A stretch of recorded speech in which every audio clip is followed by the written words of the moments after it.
Hey everybody, this is Gainer Milky, and this is the Conscious Success Plan where we're upskilling for life. And life in our model for conscious success is love, identity, family, and enterprise.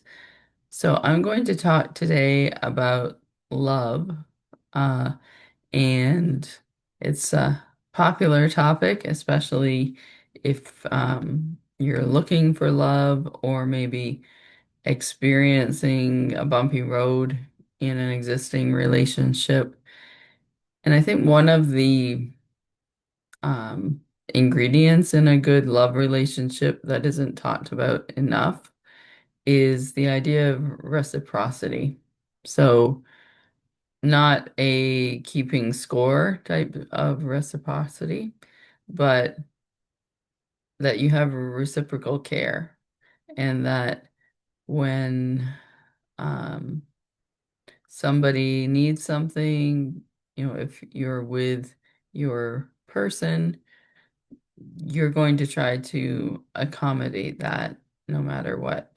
And it could be a simple request like, you know, I'm always coming to your place. Maybe you could come to mine if you're in that situation. Or, you know, I washed the dishes yesterday. Maybe you could do them today. But, it can come into a lot of love relationships where there's not reciprocity happening. So reciprocal action, let's put it that way, happening, and that can build resentment. And I think it's important to be able to talk about those things and not call it nagging. And it's really a something that you know people get into issues with when from the get-go one person has always been doing most of the work or most of the reciprocal, what should be reciprocal things. So that's one area that I think uh, reciprocity could be created much more easily in relationships by saying what's important to me.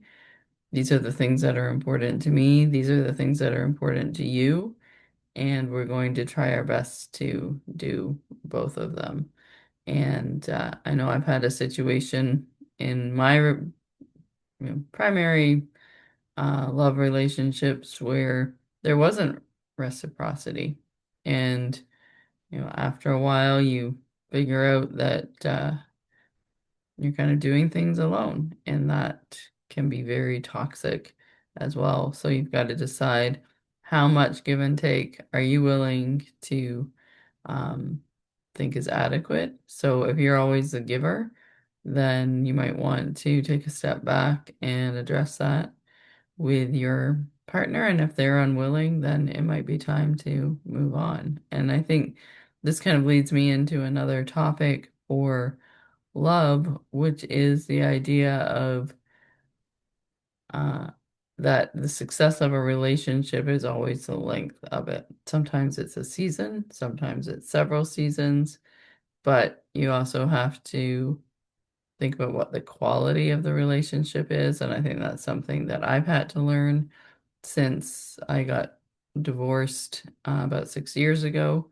that it wasn't a high quality relationship that I was in, and it hadn't been for a very long time, and there was no reciprocity happening in terms of trying to make it better. So that's ultimately why I had to end that relationship and then another relationship where, if you're the one doing all of the giving, uh, it makes it extremely easy for the other person to do all of the taking. And now I think I'm much better equipped to look for equilibrium, and I hope that that idea exists in your relationship if you're in one now, that the goal is to feel like you're on equal footing as opposed to one person being at a higher level than another. And that will also kind of feed into another video that I'm going to do on trauma bonds. And, I heard a different name for that. Um, in another podcast that I thought was kind of interesting. So I'm going to talk about that. And then also the idea of a two-faced soulmate. And I certainly have experienced that. So stay tuned for another episode, probably of Tea with Miss G, where we talk about those things. And for now, this is just something to think about in terms of your own conscious success in relationships and the idea of reciprocity and discussing that with your partner, thinking about it yourself, and deciding what that looks like for you. So take care and be well.